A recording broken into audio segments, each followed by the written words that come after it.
তাদের চরিত্র কি, তারা কিভাবে মানুষকে জবাই করে, এই দৃশ্য আমরা গতকালকে দেখেছি।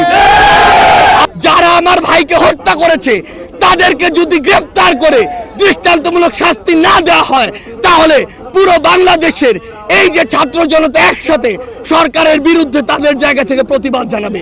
এই বাংলাদেশের মুসলমান যারা রয়েছে শান্তিপ্রিয় মুসলমান, এই বাংলাদেশের মুসলমান যারা রয়েছে তারা আসলে তারা যেমন নিজেদের ধর্মের প্রতি তাদের সহানুভূতি রয়েছে, অন্যান্য ধর্মের যারা রয়েছে তাদের প্রতিও তাদের সহানুভূতি রয়েছে। কিন্তু এই সহানুভূতিকে ব্যবহার করে কেউ যদি নিজেদের ওই ভারতে বসা চক্রান্ত, যারা মাসের 30 দিনের 25 দিন দেহটা নিয়ে এই বাংলাদেশে বসে থাকে আর বাকি 5 দিন মনটা নিয়ে ভারতে যায়, সেখানে চক্রান্ত করে এবং সেই চক্রান্তের এক্সিকিউশন এই বাংলাদেশে এসে ঘটায়, সে সকল উগ্রবাদী হিন্দুদেরকে প্রতিহত করার জন্য আমাদের মনে বিন্দুমাত্র সহানুভূতি থাকবে না। আমরা আমাদের জায়গা থেকে স্পষ্ট করে বলতে চাই, আমরা অনেক সহ্য করেছি, আমরা আমাদের জায়গা থেকে সর্বোচ্চ উদারতা দেখিয়েছি। আমরা দেখেছি এই অভ্যুত্থানের পূর্বে কারা কতটুকু এই অভ্যুত্থানকে সমর্থন করেছিল।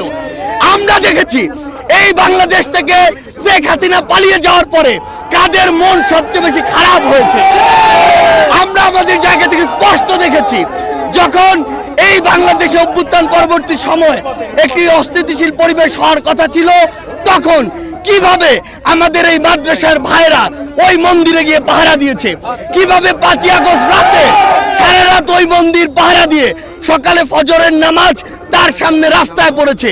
সেখানে এই সহানুভূতিকে কেউ যদি প্রশ্রয় হিসেবে দেখে, আমরা স্পষ্ট করে বলে দিতে চাই, শুধু অন্তর্বর্তীকালীন সরকার নয়, বৈষম্য বিরোধী ছাত্র আন্দোলন নয়, জাতীয় নাগরিক কমিটি নয়, পুরো বাংলাদেশ একসাথে এ সকল উগ্রপন্থীদেরকে প্রতিহত করবে। আমরা আমাদের জায়গা থেকে স্পষ্ট করে বলতে চাই, এসব ইসকনের নামে যেসব উগ্রপন্থীরা বিগত 16 বছরে অসংখ্য অপকর্ম ঘটিয়েছে, ফ্যাসিস্ট আওয়ামী লীগ এ সকল অপকর্মকে মানুষের সামনে আসতে দেয়নি। তারা ইসকনের এই সকল অপকর্মকে মদত দিয়েছে, প্রশ্রয় দিয়েছে, আশ্রয় দিয়েছে, লুকিয়ে রেখেছে। কিন্তু তাদের চরিত্র কি, তারা কিভাবে মানুষকে জবাই করে, এই দৃশ্য আমরা গতকালকে দেখেছি।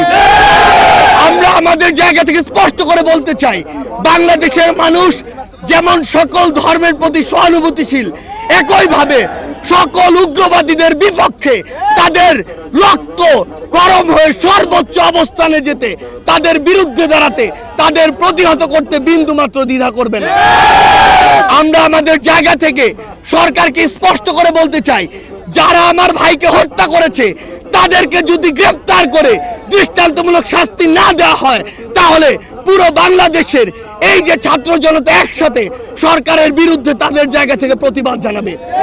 আমরা আমাদের জায়গা থেকে বলে দিতে চাই, যদি এই ক্ষেত্রে দৃষ্টান্তমূলক শাস্তি না হয়, তাহলে এটি হবে সরকারের বিচার ব্যবস্থার ক্ষেত্রে অন্যতম একটি ব্যর্থতা।